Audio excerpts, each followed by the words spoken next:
Bueno, muy buenos días. Una reunión más de equipo de los lunes, nuestra tercera reunión.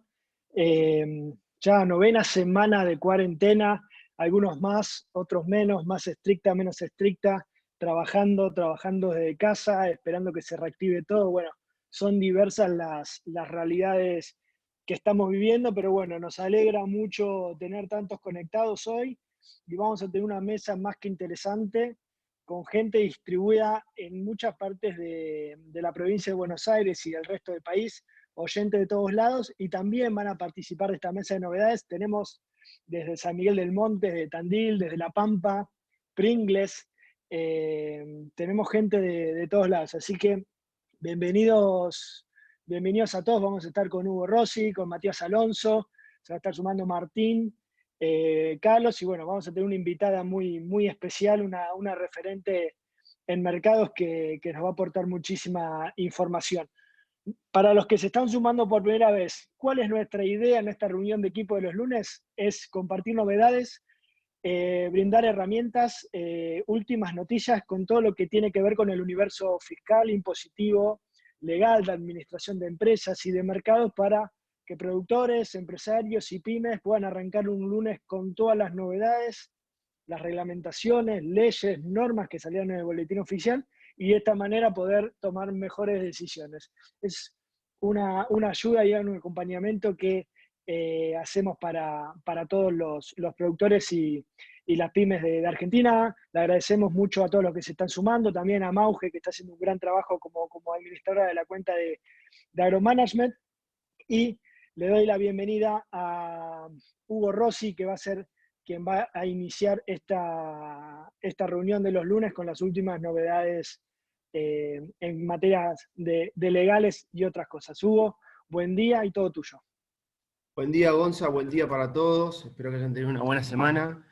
A ver, una nueva semana, una nueva prórroga del aislamiento social hasta el 24 de mayo. Hoy salió el decreto, si bien se anunció el otro día, recién salió hoy, con algunos cambios esta vez, pero básicamente la recomendación sigue siendo la que venimos dando siempre. Métanse en www.argentina.gov.ar. Ahí están todas las excepciones, no solo por rama de actividad, que ahora van a empezar a ver más, porque como ustedes saben se viene la famosa fase 4, salvo para ciertas zonas del país, básicamente el AMBA, pero métanse porque ahí van a estar por rama de actividad las excepciones, pero también por provincia. Así que todos, ahí lo estamos repasando muy rápidamente, y a mano izquierda, si se fijan en esa página, hay un menú por provincia. Y es interesante porque los de ustedes que tengan actividad en las distintas provincias van a poder ir viendo que en los próximos días y semanas, esta semana particularmente, va a haber muchas normas provinciales de gobernadores habilitando ciertos rubros o ciertas actividades, además de ciertas medidas de flexibilización en la circulación. Lo que sabemos es que respecto del sector, aparte de lo que ya estaba abierto, va a haber tabaco, va a haber madera, dos actividades muy importantes, sobre todo para determinadas economías o provincias, para ciertas regiones. Está en discusión la situación de los caballos de carrera en provincia de Buenos Aires, es posible que haya una apertura. No así el caso de otras actividades hípicas, que sabemos lo importante que son, como dadoras de trabajo y generadoras de transporte, de empleo, de servicios veterinarios, etc. El caso de los caballos de carrera en provincia de Buenos Aires pareciera bastante claro que va a tener luz verde, vamos a ver en los próximos días. De vuelta, no está claro en el caso de otras actividades. Nosotros desde acá venimos insistiendo, para los que no han estado los lunes anteriores, mucho en esto de ir adoptando en las empresas protocolos de seguridad y de higiene, no solamente durante la coyuntura esta, sino para que queden ya instalados como buenas prácticas y también como un sello de calidad en la forma en que trabajamos, ¿no? Y obviamente para minimizar riesgos de índole laboral y contractual. En esa línea, la provincia de Buenos Aires, así como había sacado la obligación que Matías se las viene comentando los últimos lunes en detalle y la fue regulando cada vez más en detalle con el pasar de las semanas, de un protocolo de seguridad y higiene para todas las empresas de la provincia, ahora acaba de sacar esta semana un nuevo protocolo de transporte de cargas para productos agropecuarios, tanto animales en pie o productos vivos como alimentos. es una resolución que es la 69 del 2020, de vuelta les recomendamos mirarla, probablemente lo tengan que ver de la mano de algún asesor, aunque en general tiene disposiciones bastante fáciles de comprender. Lo que hay que hacer es ponerse a trabajar respecto a la implementación. Probablemente requiera quizás la consulta con algún médico infectólogo, sanitarista, pero de vuelta, lo importante es saber que es una obligación a partir de ahora, y créanme que por la amplitud de tipos de carga que involucra, prácticamente a todos nos toca, a los que trabajamos en el sector, hacer algo, así que léanla, ahí la podemos repasar rápidamente. Lo importante es el anexo, la parte de la resolución es más aburrida y para abogados, pero fíjense que tiene mucho detalle concreto de cosas que hay que hacer. La verdad que muchas son simplemente cambiar hábitos o poner reglas más claras dentro de nuestra empresa, así que vale la pena tomarnos un rato, y de vuelta, esta va a ser la constante de ahora en adelante. Provincia de Buenos Aires parece ser la que más impulso va trayendo en este tipo de protocolos, pero el resto del país se va a ir seguramente también tomando esta misma dirección, así que es bueno que empecemos a estar atentos, a seguir los cambios en estos protocolos y adoptarlos, porque la mayoría no requieren de grandes inversiones ni de grandes cambios estructurales, sino simplemente son cuestiones de orden, de hábitos o de cambios en las reglas, digamos, internas de la empresa. Así que les dejamos la inquietud de ese nuevo protocolo obligatorio, además del de las empresas, para ahora el transporte de productos agropecuarios, tanto vivos como alimentos, en la jurisdicción de la provincia. Respecto a los temas laborales, que siempre han sido prácticamente los que más atención han atraído desde lo legal de esta cuarentena, si bien esta no fue una semana de grandes cambios en la legislación de fondo, sí se amplió el programa de asistencia a la producción y al trabajo, el programa ATP. Particularmente se amplió para las grandes empresas y para aquellas empresas más nuevas o sociedades nuevas, así que a aquellos de ustedes que hayan creado una sociedad en el último año, ahora pueden aspirar a la asistencia que ofrece este programa, más allá de las dificultades después en la práctica que puede traer conseguir realmente los beneficios, pero por lo menos se amplió desde lo normativo la posibilidad de más empresas y más rubros para que accedan al programa. A la misma vez, el Ministerio de Trabajo reglamentó el salario complementario, una aclaración que es relevante. Aclara que los empleadores que hubieran efectuado el pago total o parcial de haberes del mes de abril de 2020, antes de la percepción de que sus trabajadores cobren el beneficio del salario complementario, y por lo tanto que lo que hayan pagado haya excedido el monto que le hubiera correspondido a cada trabajador, pueden imputar ese excedente a la liquidación del mes de mayo. Digo porque ha pasado en algunos casos, pagaron el sueldo, después los trabajadores recibieron el salario complementario y en definitiva cobraron de más. Bueno, ahora los empleadores, y de hecho tienen tiempo hasta la semana que viene, porque la FIP acaba de prorrogar el vencimiento de los 931 por una semana. Esto es una novedad bastante fresquita del día de ayer, justamente para que los trabajadores puedan, para que los empleadores puedan reliquidar de esta forma mejor los salarios en el caso que hayan pagado de más. Y por último, para hacer un repaso más de la macro, estas son cuestiones, lo que vimos hasta ahora, más concretas para las empresas de temas legales. Dos temas interesantes para el sector, desde lo legislativo. El Congreso Nacional, el día miércoles quedó conformada la Comisión de Agricultura del Senado, que no tenía todavía a sus integrantes confirmados ni a sus autoridades. El nuevo presidente de la comisión es Adolfo Rodríguez Sá. En el caso de diputados ya estaba conformada desde el mes de marzo la comisión. Y el día jueves, luego de la conformación, tuvieron reunión con el ministro de Agricultura de la Nación, con Luis Basterra, una reunión muy extensa de 5 horas, más de 5 horas de reunión. Se habló de una agenda muy completa, se hizo una aclaración que para el sector venía siendo muy importante, que es el tema este del famoso proyecto que apareció en Senado esta semana de la Junta Nacional de Granos. El ministro aclaró que eso no estaría en carpeta por el momento o en esta etapa, así que eso trajo bastante certeza sobre el tema. Sí habló concretamente de avanzar con la agenda legislativa este año a nivel nacional en algunos aspectos de la regulación de agroquímicos, no todos, y de recursos genéticos, cuando le fue preguntada la cuestión de la ley de semillas. Puntualmente dijo que creía que era un año oportuno para hacer la ley de recursos genéticos, que no es exactamente la misma cuestión. Y otra novedad interesante en Mendoza, para aquellos que tengan empresa en Mendoza o estén pensando en hacer un proyecto productivo allí, el Poder Ejecutivo de la provincia confirmó que finalmente va a enviar el proyecto de ley a la legislatura para que lo trate en los próximos meses, para que en caso de aprobarse, a partir del 2021, cualquier emprendimiento que implique el uso de la tierra para fines agropecuarios, desde vinos, olivos, frutales o cualquier otro en Mendoza, requiera de un certificado de factibilidad agronómica. Eso va a ser un cambio interesante, no hay muchas provincias que lo estén requiriendo. Vamos a ver cómo se da esa discusión en Mendoza y si puede eventualmente traer un impacto para otras provincias.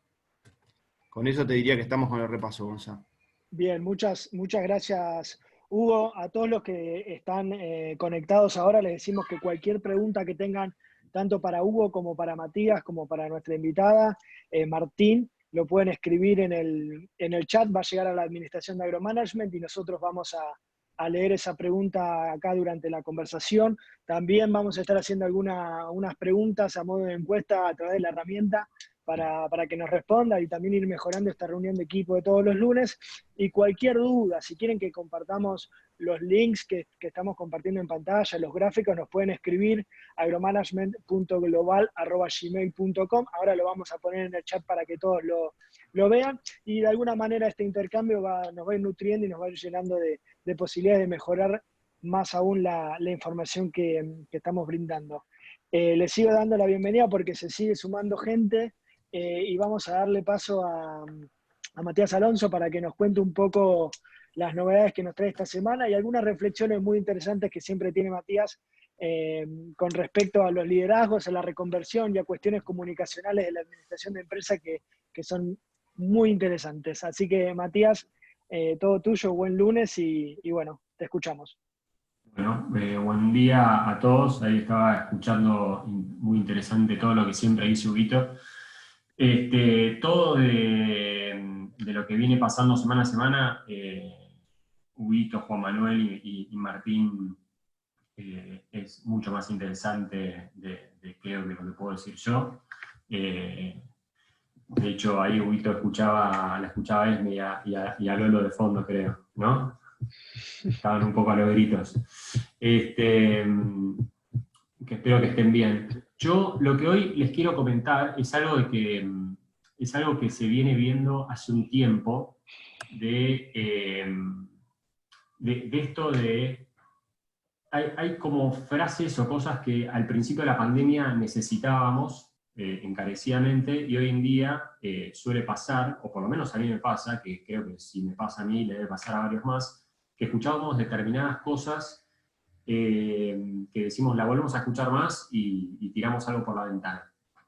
La frase "la crisis es una oportunidad", no sé si la gran mayoría ya debe estar medio como cansado de escucharla, pero yo por lo menos ya la he escuchado hasta el hartazgo. Creo que tiene muchas cosas de cierto, pero creo que es incompleta por todos lados. Creo que las crisis en realidad lo único, al principio no son tan buenas. Las crisis sí generan cambios y generan transformaciones y cambian la realidad, y solo terminan siendo una oportunidad para las personas que logran adaptarse. El que no logra adaptarse, la crisis es una catástrofe, no es nada bueno. Y mientras estamos en momentos de crisis, es doloroso para todos. Desde ahí surge una pregunta, ¿no? ¿Cuáles son esos cambios que producto de esta pandemia se están generando y se van a seguir generando? Que lo vinculo a la pregunta que le habíamos hecho a Ignacio la semana pasada, que vi que estaba ahí conectado, aprovechamos a mandarle un saludo, que tiene que ver con cuáles son las tendencias que los líderes, CEOs, o las personas que están al frente de un equipo tienen que ir viendo, más allá de ir solucionando la coyuntura, lo urgente, ir también teniendo esta doble mirada de, bueno, lo urgente, pero también lo importante, o esa mirada más a mediano o largo plazo. ¿Qué cosas tengo que solucionar hoy? El incendio de todo lo que va surgiendo, pero ¿cuáles son esas tendencias que nos van marcando el rumbo, a los cuales nos tenemos que ir preparando, porque va a cambiar la forma de trabajar, la forma de consumir, la forma de que hacemos negocios, nos vinculamos, etcétera, etcétera? Sobre esto hay un estudio bastante interesante que hizo un belga que se llama Frédéric Laloux, es un académico que hizo una especie de estudio que estuvo tan bueno que al final lo terminó haciendo libro, que se lo pueden bajar, que se llama Reinventar las organizaciones.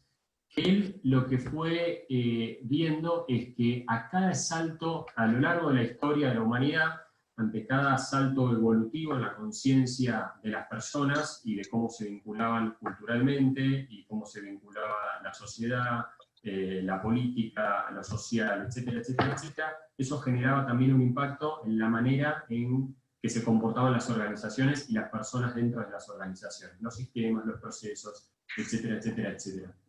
E hice un cuadro para explicar esto, que no sé si ahora ahí está, lo estamos viendo. Perfecto. En este cuadro, él explica como brevemente distintos tipos de organizaciones que fueron sucediendo a lo largo de la historia. Pone en la parte que es X el nivel de conciencia, que para hacerlo como más gráfico y para que nos lo podamos acordar, lo asocia a un color, diciendo el primero tiene que ver con el infrarrojo o el rojo, el magenta, que eran culturas muy agresivas, de mucha incertidumbre, de mucho cambio, de que prevalecía sí o sí el más fuerte. Entonces, el tipo de organización que se generaba tenía liderazgos como medio de manada, donde era uno el líder e imponía el miedo, y a partir de ahí todos se iban aglutinando. Después pasa a una autoridad formada por clanes, después a jefes muy poderosos, que él explica esto como, por ejemplo, la mafia tiene este tipo de comportamiento, después pasa a un color más anaranjado, algo más amigable, pero sigue siendo en un ambiente de mucha competencia, y empieza a hablar de las organizaciones más conocidas, las que aparecen hace 100 años, donde al equipo de trabajo le empiezan a poner como una especie de zanahoria, y empiezan a crecer las organizaciones y los sistemas de control, etcétera, etcétera, etcétera. Después, al final, las organizaciones verdes, y él dice, en los últimos 20, 30 años, yo entiendo, era su hipótesis, de que hay una especie de cambio en la conciencia social de cómo nos manejamos con nosotros mismos, con nuestros pares y con el mundo. Y esto va a tener, de alguna manera, una implicancia en nuestras organizaciones. Y es lo que él llama las organizaciones TIL. ¿Qué se caracteriza de las organizaciones TIL? Él primero hace un estudio de ver si efectivamente existían en el mundo organizaciones que tuvieran algunos de estos tipos de comportamiento, y encuentra varias, pero desarrolla toda su tesis sobre 11. Una se llama, es bastante conocida por todos nosotros, es Patagonia. Después hay una que se llama Fabi, que es súper interesante el caso, tiene 500 empleados y trabaja en la industria manufacturera. Otra, Burstock, que tiene 7.000 empleados, es alemana, en el sector salud. Una AES, 4.000 empleados en el sector energético, y encuentra organizaciones de todo tipo. Él lo que ve en este tipo de organizaciones, donde hay como un alto grado de conciencia de todos sus participantes, distingue 3 rasgos muy importantes. Uno es que valoran, creen y confían mucho en las personas que conforman a la organización. Habla del wholeness. Él dice que estas organizaciones ven a la persona como una totalidad. O sea, no separan a la persona profesional, empleado, del resto de lo que es la persona. Muchas veces pasa en nuestras organizaciones, o nosotros cuando vamos a trabajar en una empresa, nos sentimos como de alguna manera obligados a dejar muchas cosas de nuestro ser del lado de afuera de la organización, para centrarnos solamente en nuestra parte técnica, académica, experiencia, ser profesionales, para ser serios, para ser comprometidos, etcétera, etcétera, etcétera. Y él dice que estas organizaciones se dieron cuenta que cuando hacen eso y tratan de cortar a la persona y decirle todo lo otro no lo traigas, se están perdiendo una potencialidad enorme de lo que esa persona puede llevar a la organización, que va mucho más allá del conocimiento, mucho más allá de la experiencia, etcétera, etcétera. Después, otra de las características que él ve como un valor agregado de estas organizaciones es que implementan un sistema de autogestión, de self-management. A todas las personas se le da muchos recursos, mucha información, hay mucha transparencia, se le dice cuáles son los objetivos marco, macro, se los organizas por distintos grupos de trabajo que van de 10 a 20 personas, se los coachea, y ellos mismos son muchas veces los responsables de definir en qué cosas van a estar trabajando, de establecer prioridades, de tener contacto directo con los clientes. Muchas veces, en el caso de la empresa manufacturera, ellos mismos son los responsables de comprar las maquinarias, de actualizarlas, de hacerles los arreglos, de ver los presupuestos. Estos mismos grupos son los responsables de armar sus presupuestos de trabajo de un año para otro. Y esto genera, por ejemplo, que toda la parte de staff de la organización se reduzca al mínimo indispensable, porque cada grupo empieza a ser muy autosuficiente. Eso es muy bueno, porque tienen muchísima responsabilidad, gana mucho en motivación y gana mucho en involucramiento de todos. Todos son responsables de las decisiones que se toman, entonces todos ponen todos sus talentos para poder lograr esos objetivos que se pusieron como grupo. Y después, una última característica, y con esto yo ya termino, es que habla de que estas organizaciones son muy conscientes del propósito, pero le da una vuelta de tuerca y habla de un propósito evolutivo, que dice que las personas que conforman estas organizaciones están convencidos que las organizaciones los trascienden a ellos y que son una especie de sistemas vivos, y que la misma organización tiene una especie de potencial creativo y un propósito evolutivo, ¿no? Y que para descubrir hacia dónde tiene que ir la organización, es muy importante el involucramiento de todos los que lo conforman. Por eso hacen cada tanto tiempo, según las organizaciones, generan reuniones de trabajo donde todos empiezan a compartir sobre qué cosas ven, sobre qué tendencias van viendo. Ya no solamente es el líder el que con una mesa de expertos trata de descifrar para dónde va la cosa, sino que también son los operarios, los distintos empleados de todas las jerarquías de la estructura, los que en contacto con los clientes, los proveedores, los canales, los medios de comunicación, todos traen información a la mesa y dicen, para nosotros la cosa viene para acá y la organización se tiene que nutrir de esta manera y dar estas cosas a la sociedad.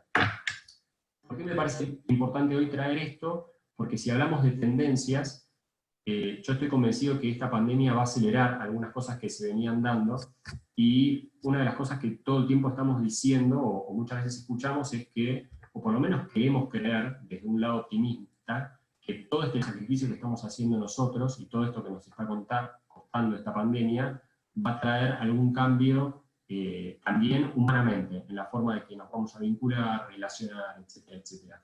Y eso va a impactar directamente en las organizaciones, y lo que se cree es que viene por este lado, por el tema de las organizaciones TIL. Así que aquellas empresas, líderes, empleados, etcétera, que estén interesados, les recomiendo mucho la lectura de este libro, porque yo creo que van a estar un paso adelante de cosas que van a ir sucediendo cada vez de manera más acelerada en el próximo tiempo. Bien, muchas gracias, Matías. Y bueno, la crisis es una oportunidad siempre y cuando nosotros tengamos las herramientas y la capacidad de transformarlo en tal. Así que muy interesante toda la información, también la ponemos a disposición. Y ahora pasamos a presentar a nuestra invitada de lujo que tenemos hoy. Ella es Paulina Lescano. Yo creo que todos acá la conocen, @Paulina_Lescano, en Twitter. Paulina tiene más de 20 años de experiencia en exportadora multinacional, es ingeniera agrónoma, especialista en mercados granarios. Bueno, en fin, tiene una enorme trayectoria, es una oradora excepcional, y la tenemos compartiendo en nuestra mesa también para que nos dé un poco de información y sus perspectivas de actualidad y futuro en el mediano o corto plazo. No sé hasta cuándo se puede hablar en este contexto, pero bueno, te escuchamos, Paulina, te agradecemos mucho que estés acá con nosotros, y bueno, es realmente un placer que compartas la mesa con nosotros. Hola, ¿cómo están? Muchas gracias por la invitación. Bueno, para comenzar, hice algunas anotaciones de lo que ya estuvieron comentando. Me gustó, o creo que coincido con lo que recién sobre la aceleración de un montón de procesos que se están dando ahora. También creo, como un aporte a la conversación que estuvimos haciendo, que es una especie de adaptación intensiva que se está dando en todos los ámbitos, sectores, desde lo familiar hasta lo empresarial.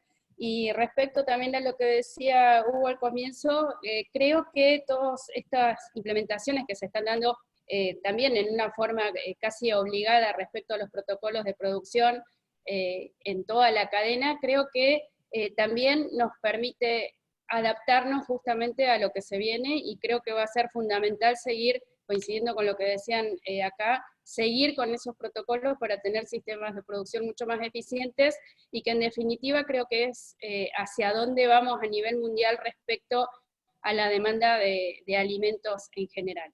Para hacer un breve comentario de dónde estamos y qué podemos esperar que ocurra, la realidad es que el sector de los agroalimentos en general se está comportando bastante bien, si tenemos en cuenta que venimos de una situación en la cual, por ejemplo, el petróleo en tan solo 2 meses había perdido un 78% de su valor en el mercado internacional. Después es verdad que tuvo cierta recuperación, pero pasamos de pensar en valores en enero de $60 por barril, en el caso del petróleo Texas, ahora estar pensando si el petróleo logra recuperar un valor cercano a $30. O sea, la pérdida de valor fue impresionante. En ese contexto, los granos, si bien han perdido, estamos con niveles de pérdida mucho menores, cercanos en algunos casos entre el 15, el 13 o el 20% en la peor de las situaciones.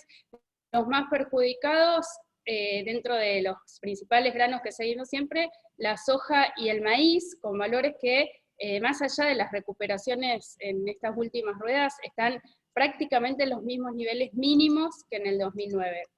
Entonces, esto, digamos, podemos verlo como una buena noticia que ha logrado no seguir la debacle en el resto de los mercados, pero también nos pone en cierta situación de alerta.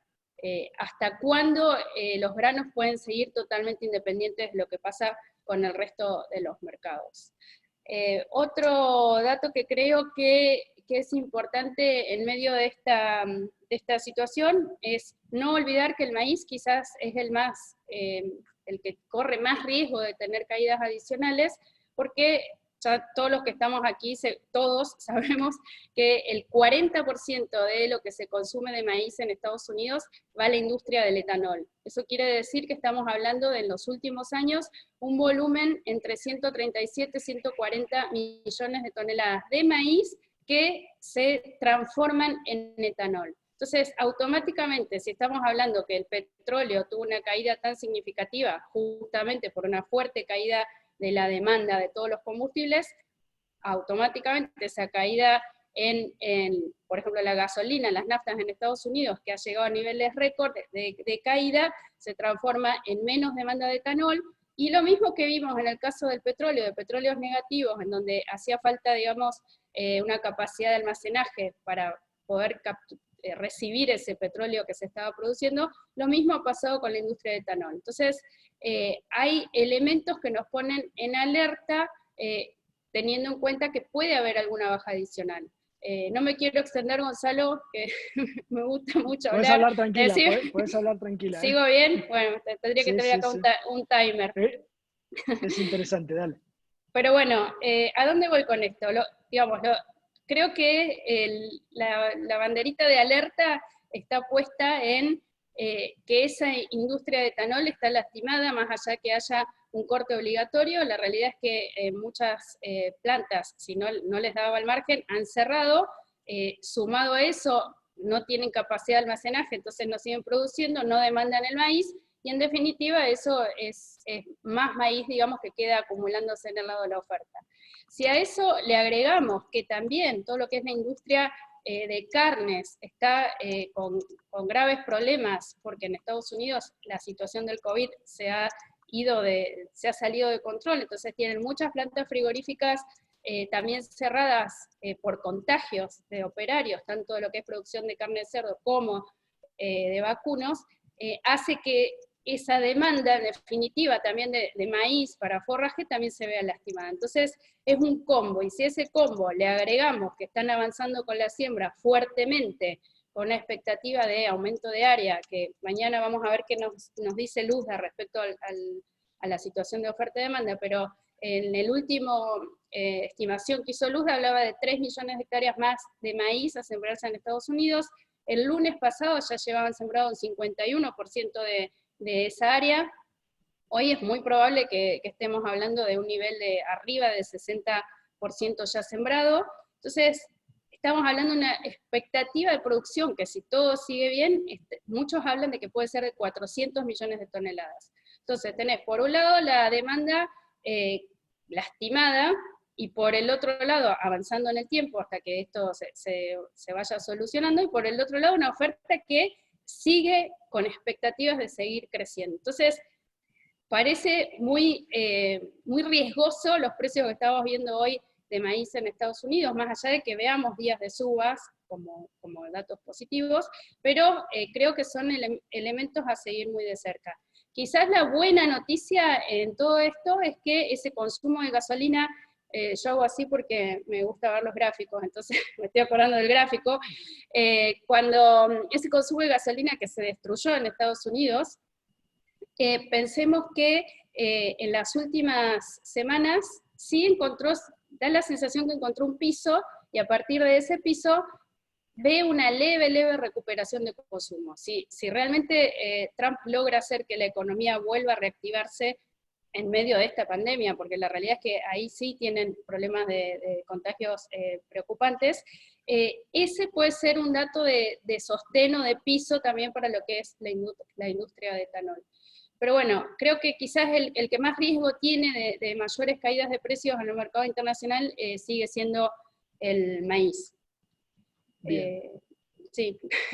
No, sabés que queríamos recordar, Paulina, pues es muy interesante todo lo que estás contando, que todas las personas que están conectadas al Zoom pueden hacernos preguntas para Paulina, para Matías, para Hugo, pueden hacernos preguntas en el chat que tiene la aplicación, y la vamos a ir leyendo. Hugo tenía una pregunta para vos.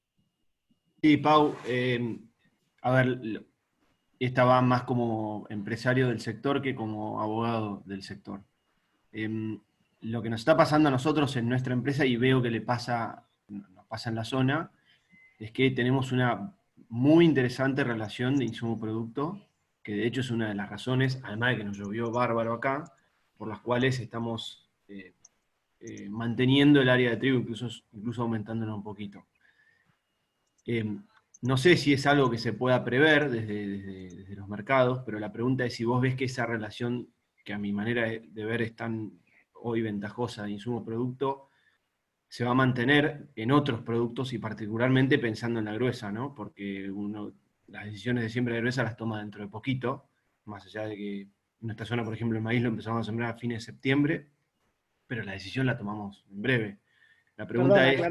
Aclaramos que nuestra zona, vos estás... en San Miguel del Monte, provincia de Buenos Aires. San Miguel del Monte, bien. Perdón.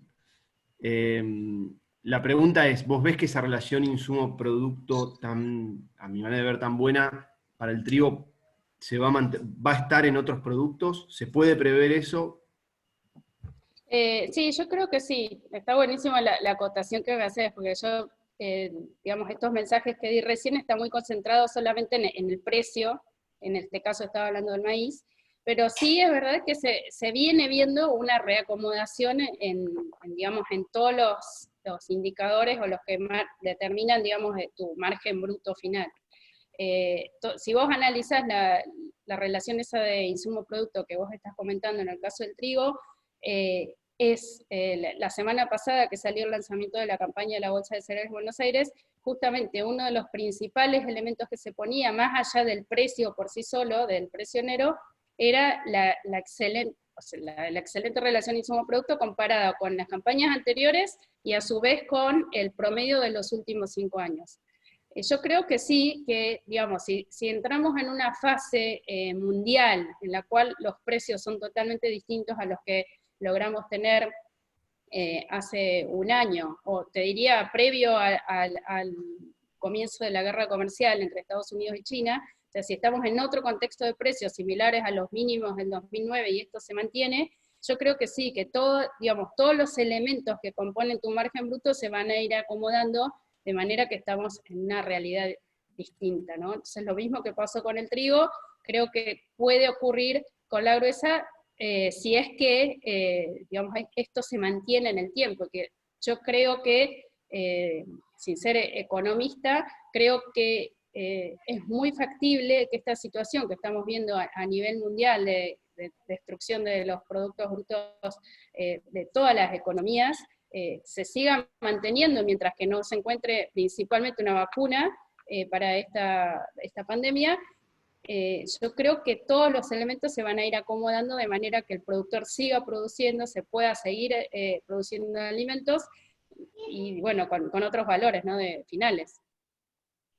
Paulina, te hago una consulta. Estas últimas semanas también fue noticia, si no tenemos suficiente, la bajante del río Paraná, que está en récords históricos. ¿Vos tenés conocimiento de si esto está afectando un poco el mercado, si están saliendo o no los barcos, si están saliendo un poco más livianos? ¿Has tenido información al respecto o no?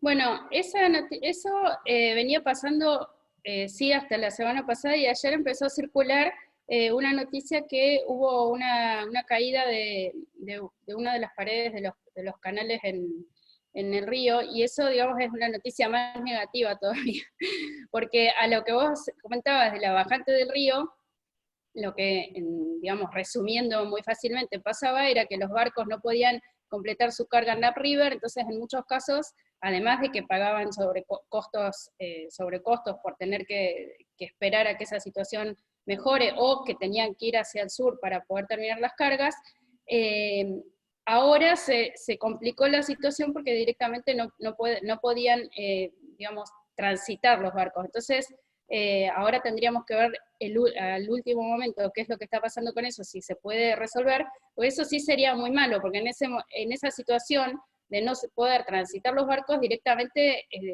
van a pagar sobrecosto, que automáticamente todo lo que sea sobrecosto del exportador, de una manera u otra se traslada al productor. Y por el otro lado, no se va a dar la situación que veíamos que al terminar la carga en los puertos del sur había quizás un premio por las cargas en los puertos del sur. Entonces, la situación creo que ahora es más complicada y la tendríamos que seguir muy de cerca, porque si el tiempo que estén parados los barcos y no puedan transitar, es que seguramente en algún momento se va a cortar la posibilidad de seguir cargando, y eso es negativo. Deberíamos chequear ahora cómo está esa situación, porque creo que es muy importante como factor de mercado en el mercado local.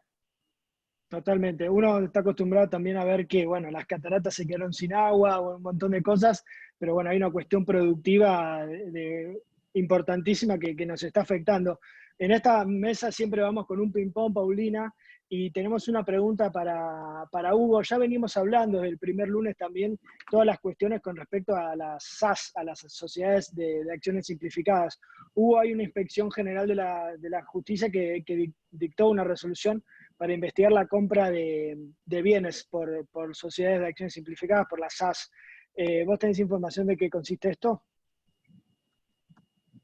Sí, ya desde hace unas 15, 20 días la Inspección General de Justicia de la Ciudad de Buenos Aires está revisando fuertemente todas las sociedades anónimas simplificadas que se crearon hace un par de años nomás, con lo cual para todos aquellos de ustedes que tengan una sociedad de esas creadas, tengan en cuenta que no solo ya están corriendo el plazo de los 90 días que les comentamos el lunes pasado o el otro, para regularizar las SAS, hay que cambiarlas, hay que transformarlas en algún otro tipo societario, ya no van a poder seguir siendo SAS, eso aplica a todas las SAS del país, sino que ahora sacó una nueva disposición, porque la Inspección General de Justicia tiene la sospecha, o tiene alguna información, de que muchas operaciones de compra de inmuebles, o de bienes registrables, no solo inmuebles, puede ser una embarcación, un automóvil, se realizaron con SAS, que en realidad no tenían la capitalización necesaria al momento de su constitución. O sea, en criollo lo que ve la IGJ es que hubo SAS que se constituyó en un día, un lunes, vamos a poner un ejemplo, con un capital mínimo de muy poco dinero, es una sociedad que se constituía muy fácil, y que prácticamente no pasaba por controles de la IGJ, ese es el punto, y a los 2 días compraba un inmueble carísimo en la Ciudad de Buenos Aires o en otro lugar del país. La IGJ va a pedir informes a los registros de propiedad inmueble y a otros registros de bienes registrables, autos, barcos, etc. Y eventualmente, si tiene sospechas de que en realidad quien compró son los socios de la SAS a título personal, pero que utilizaron la SAS fraudulentamente para esconder que lo hacían ellos, va a iniciar acciones para determinar que esos actos son inoponibles. En criollo, que la compra se le imputa directamente al socio de la SAS y no a la sociedad. Y lo mismo va a ser con aquellas SAS que se hayan presentado a comprar créditos en concursos preventivos de acreedores, porque sospecha de lo mismo. Cree que en realidad los que se presentaban eran las personas físicas socias, utilizando el velo, atrás del velo de la SAS. Bueno, esto es una novedad de la IGJ muy reciente, con lo cual todos aquellos que tienen SAS ahora no solamente tienen que regularizar, sino que en el caso que hayan hecho operaciones de compraventas o de compra de créditos en concursos, estén alertas porque probablemente sean sujetos de algún tipo de inspección. Bien, importantísima esta información con respecto a la SAS. Paulina, están llegando muchas preguntas de gente que está conectada. Augusto, capaz que es información que la comentaste al pasar, pero la reforzamos porque es muy importante que se vayan con estos datos. Augusto nos pregunta, ¿hasta qué precio esperás que caiga el maíz? Y si la soja y el trigo también caerían más aún. Bueno, no puedo saber hasta qué, hasta qué precio puede caer el maíz, pero la realidad es que si solo nos concentramos en estos datos que yo les comentaba, teniendo en cuenta que Estados Unidos es el primer productor mundial, el primer consumidor mundial, y es un gran exportador, y estamos pensando que su demanda se ve fuertemente resentida desde lo doméstico. Para tener una referencia como algo muy positivo que siempre remarcamos, Estados Unidos tiene casi un 80%, entre un 80 y 90% de todo lo que produce de maíz se lo consume internamente, ya sea como biocombustible o como forraje. O sea que para tener una relación en Argentina es totalmente opuesta, solamente el 30% consumimos internamente y el 70% se va como grano. Entonces, un dato que siempre era positivo para los precios en Chicago justamente era la gran dependencia del consumo doméstico. Ese consumo doméstico ahí está lastimado. Es de prever que si la cosecha realmente llega a los niveles que están pensando, todo ese excedente que puede tener de demanda se va a volcar al mercado exterior, y en definitiva es una competencia para nuestro mercado también. La realidad es que la posibilidad de caídas de precio, no puedo decir el valor exacto, pero yo creo que, o sea, $10 de caída de precio es algo factible si realmente no encuentran una solución a la salida de la pandemia rápido en Estados Unidos que active todo lo que es básicamente toda la economía. Pero es muy difícil de hablar de valores. Lo que sí, yo creo que siendo productor y teniendo en cuenta estas reuniones que me parecen buenísimas porque se analizan no solo los precios, creo que hoy un empresario agropecuario tiene que analizar todo lo que ustedes analizan en este tipo de reuniones, no solamente mirar el precio y cuánto cae, sino todo, la estructura, la parte financiera, comercial, legal, etc.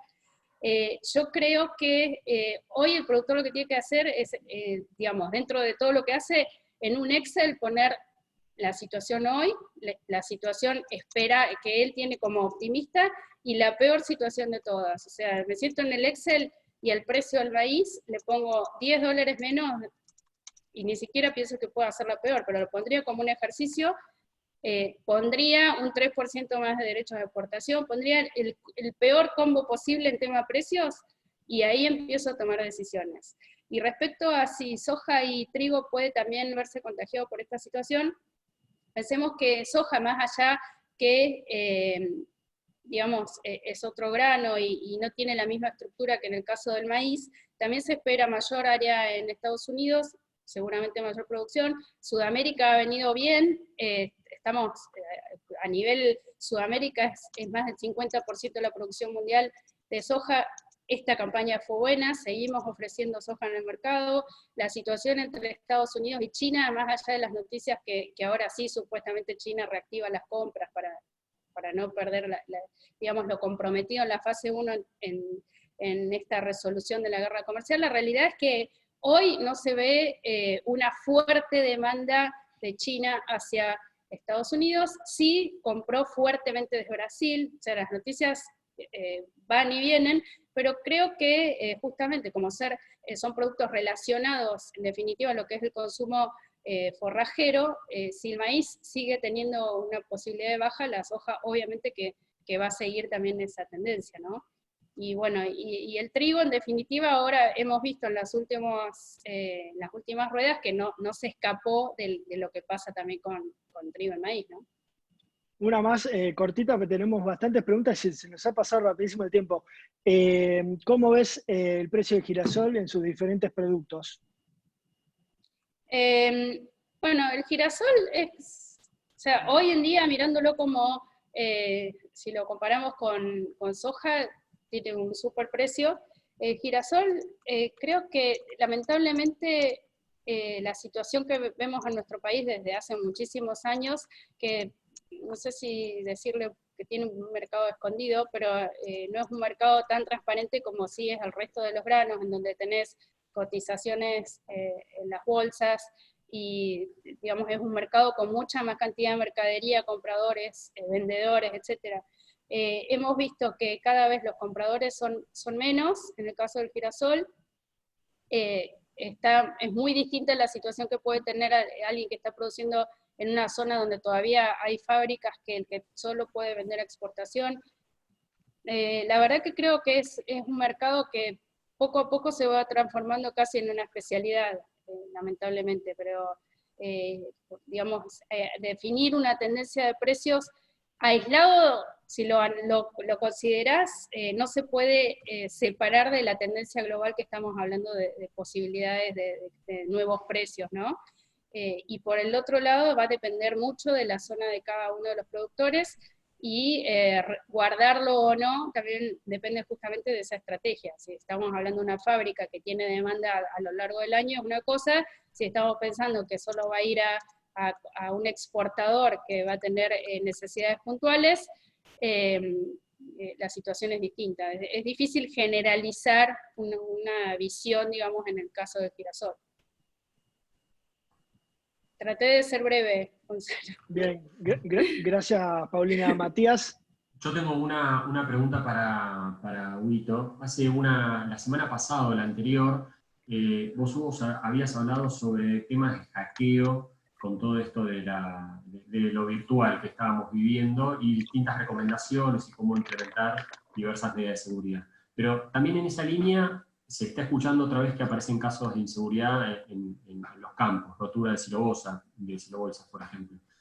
¿Alguna recomendación en especial que tengas o algo que se esté escuchando, cómo tratar de evitar, mitigar, prevenir, cuidarse con estos casos de inseguridad que están apareciendo de a poco? Primero, aprovecho para volver a reiterar lo que dijimos, creo que fue hace 2 lunes, muy breve lo dijimos, quizás da para una charla más larga, pero atención con la ciberseguridad, están llegando un montón de mails de instituciones oficiales que en muchos casos no son ciertos, en algunos casos sí. El Banco Provincia, muchos creíamos que el fin de semana pasado había mandado un mail, un hacker que no era real. Bueno, el banco aclaró que es real el mail, pero también hay casos de otras encuestas, creo que Camusi, alguien mandó una encuesta en nombre de Camusi, te pedían todos los datos y con eso se meten en tu compu, te sacan la plata de la cuenta, etcétera, etcétera.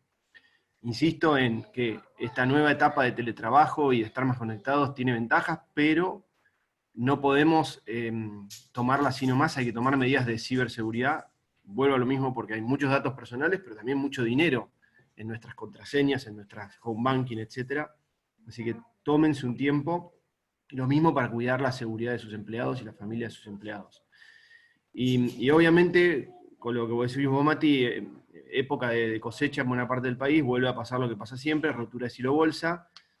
A ver, la buena noticia es que sigue siendo en general en los mismos lugares donde siempre, y eso, la verdad es que en muchos casos responde, más que a hechos de inseguridad aislados, a viejas rencillas o a viejas cuestiones, generalmente donde la gente sigue siendo la misma, los protagonistas son los mismos, y muchas veces no responde a solamente un hecho de inseguridad o una cuestión política que a veces sale en los diarios.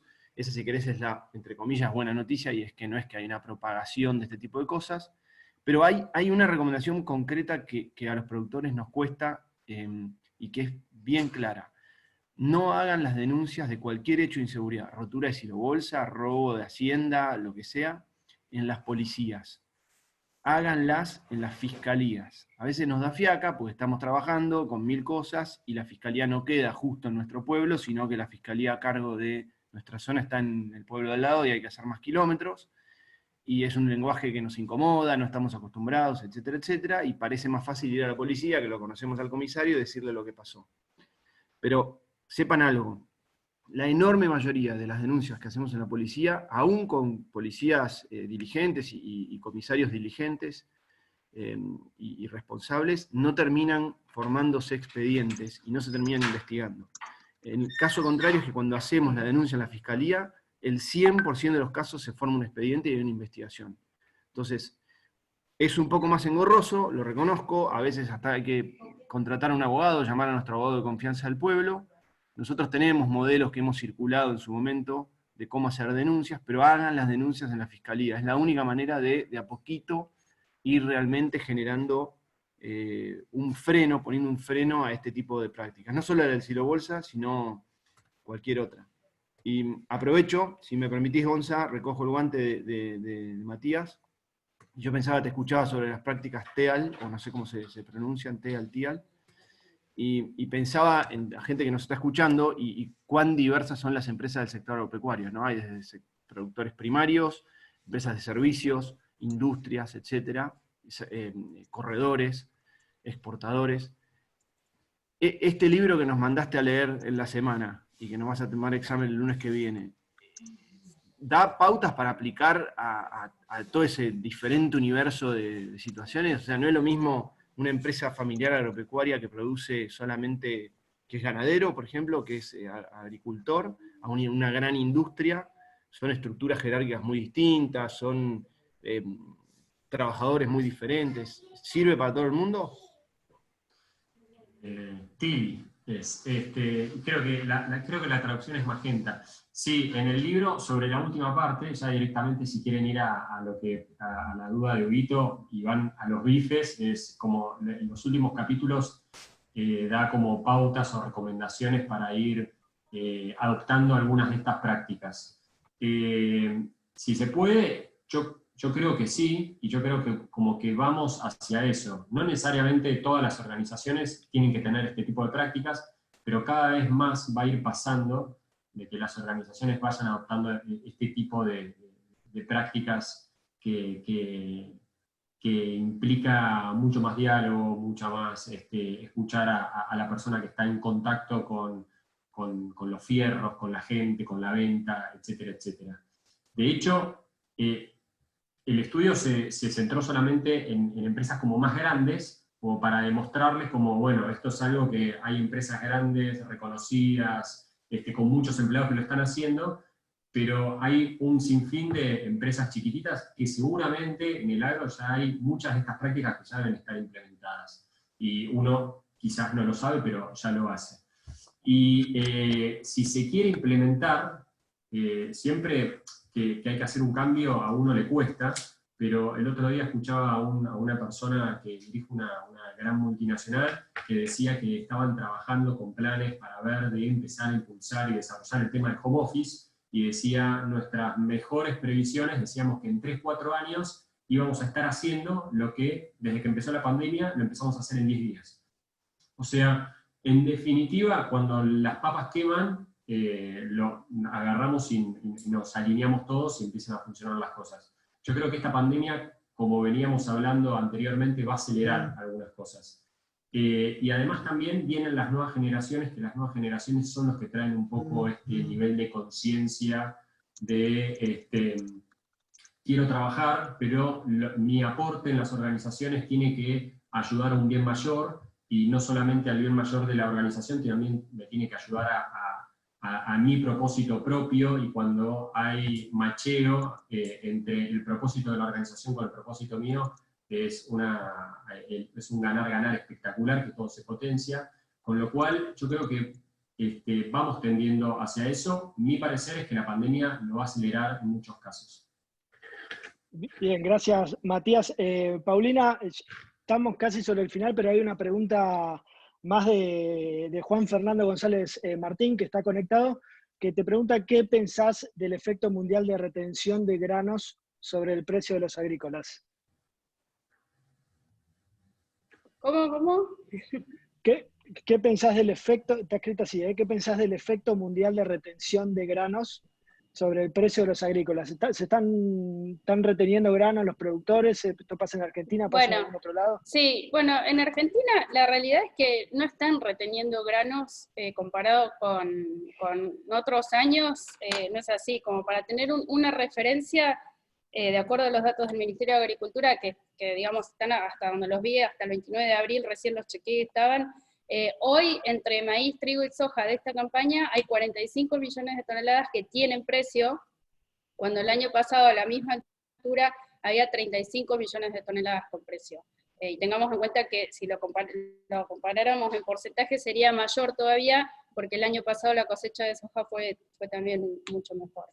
Esto pasa en Argentina, no es que no hay una retención de granos distinto a lo que ocurre en otras ocasiones, sí los productores han venido vendiendo en forma anticipada, aprovechando los mejores precios que tuvieron, y ahora es de esperar que justamente como han tenido digamos, buen nivel de ventas en su momento, que no veamos quizás el mismo efecto presión de cosecha que en otras ocasiones. Y a nivel mundial, la retención de granos, yo creo que los productores en general se sigue vendiendo. Lo que sí vimos, por ejemplo, en el caso de trigo, puntualmente lo que ocurrió con Rusia, por ejemplo, como país productor y exportador, es que a nivel país se estableció que para proteger en todo caso la posibilidad de que se queden o que haya una suba de precios internos del precio doméstico del trigo, como país establecieron de poner cuotas de exportación para evitar justamente esa situación. Es decir, en ese caso lo podría considerar como una retención de uno de los principales, del principal exportador de trigo, para evitar quedarse en todo caso sin trigo. Eso fue justamente lo que hizo que los precios de trigo en un momento se disociaran de lo que pasaba con el resto de los granos. Yo creo que la retención de los productores puede tener cierto efecto digamos, en momentos puntuales, pero no creo que cambie la dinámica de precios que estamos comentando principalmente con lo que puede pasar en Estados Unidos. Sí es verdad que como dato en Estados Unidos, pensá que el gobierno, todas las caídas de precios que ha tenido el mercado, ya sea por la guerra comercial, ahora por el COVID, por la caída de la economía, etcétera, todo lo que cayó el mercado, Estados Unidos, el gobierno se lo da en dólares por tonelada al productor. Entonces, en ese caso, es verdad que los productores pueden decidir no vender, no entregar ese grano, porque total, en el corto plazo no lo necesitan, pero yo creo que la situación de sobreoferta va a seguir estando, más allá de, sí, casos puntuales, ¿no? Si de repente acá tenemos un barco para cargar y el productor en esa semana no vende, es probable que veamos un premio, pero el contexto global lo veo que hay buena oferta. Y disculpame, Gonzalo, que te doy un dato, que ahí pregunté lo del Paraná y lo que recién comentábamos, en un grupo que estoy de WhatsApp me dicen que digamos, estaría solucionado en el corto, o sea, en este momento los barcos ya podrían seguir operando, ¿no? Bien, es información en tiempo real. Acá me dicen prioridad, Paulina es Messi. Bueno, bien, @Paulina_Lescano se sumó al equipo de los lunes. La verdad fue un placer, muchísima información hoy. Muchas gracias, Paulina. Hugo, impresionante la data.